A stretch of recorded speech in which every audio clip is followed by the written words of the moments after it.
Okay, so here's how you do a cable stitch, and the cable stitch in our pattern that we just started. So you're going to do this is a much smaller swatch than yours are, so the stitch count's not going to be quite the same. But you go ahead and do your border, your seed stitch border. Don't forget that's 4 stitches. And I just put this on my needle, and so some of this is split. Okay, now I'm only gonna knit 3 stitches and then do a cable. I'm gonna purl 3 stitches, and you're gonna purl 8. So follow your pattern. I'm just wanting to show you the actual how to do the cable. So I'm gonna purl 3, 1, 2, 3, and now we're gonna do the cable needle. Okay, so now it says for you to slip 3 stitches onto the cable needle and hold back. So this is your cable needle. You're going to slip it onto the short end, okay? And you're literally going to just slip these over 1 stitch at a time. You can drop this needle, it's not going nowhere. And just slip 3 over. So 1, 2, 3. And then you're going to put it down in the hook, and you're going to lay it in the back. It says drop it in the back. Okay, and now you're going to knit the next 3 stitches over here. Sorry, Mike. Okay, so I'm going to knit. Now, these 2 stitches are very, very far apart because we've got this in the middle. So you've got to make sure that they come close. The other thing you have to do is remember you just purled, so you're going to have to move your yarn. And almost always I have to do that. Like, oh, wait, it's in the wrong place. So make sure your yarn's in back. So when I knit the next stitch, I'm not going to knit them like this. I'm going to push these 2 stitches close to each other. So that, because now that's where they are. They're next to each other. I'm changing the order. So I'm going to knit 3 stitches. Okay, then I'm going to just let go of this, and you're going to pick up your cable needle, and you're going to push it to the long side, and then you're going to knit. This is now going to be your needle, and you're going to knit these 3 stitches. 1, 2, 3. And that's it. That's a cable. All you're doing is changing the order of your stitches. And now you're going to do this twice in a row. So 1, 2, you're going to do this 3 times in a row. So you're going to do this 3 times in a row. I just did it once, okay? And let's see. This is my seed stitch, so I need to knit this one,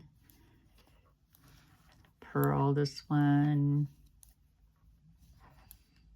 knit this one. Should have fixed all this up before I did this, but oh well. Knit this one and purl this one. Okay, now you're going to have like 6 rows. How many rows do we have? We have 8 rows. So we have 7 rows between the cables. So you're going to do those, and they're just literally knit 8, purl 6, knit 8, purl 6. And the next row is purl 8, knit 6, purl 8, knit 6. So you're just knitting and purling. It's all good. And I'll come back and do another cable for you in just a second. Okay, so here's the cable one more time. Where'd my cable needle go? Okay, so you're going to slip 3 stitches onto the cable, short side of the cable needle. So it's 1, 2, and 3. Then you're going to put it, 3. And you're going to put it down the hook side, and you're going to put it in the back.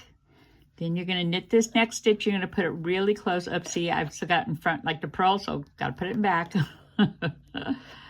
And you put them right next to each other so that they're like they're neighbor stitches, because they're neighbor stitches now.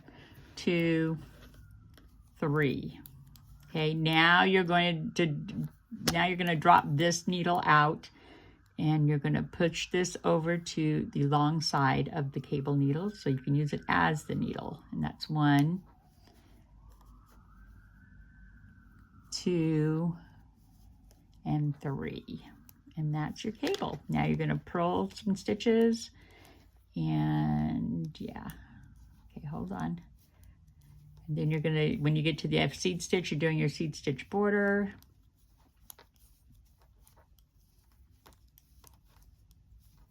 Remember, mine's just a little example. You're going to do 3 cables you got 3 cables going the whole time. All right, so this is what it's going to look like. Now you're going to notice on cables that you're going to be purling on the right side of the fabric in between the cables. And the reason we do that, see how you got purl stitches and then the cables themselves are knit stitches, is because these being purl stitches force these to get pushed up. If you did this all knit, these would push up some, but they'd sort of blend into the background. So all cable work has some amount of purl stitches next to the cables, but that's what happens. That's what it looks like. Okay, now just so you know, there is a hole here. Okay, there is a hole. Where to go? Right here, there's one. So right there, there's one. Where's the one down here? Right there, there's one.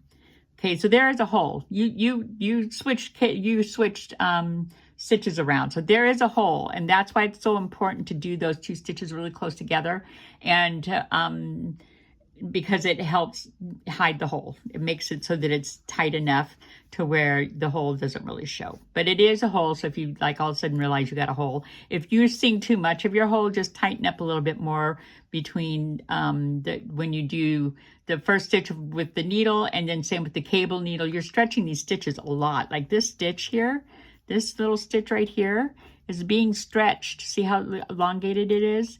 It's being stretched over 3 stitches. And so there's a lot of tension there and a lot of pulling.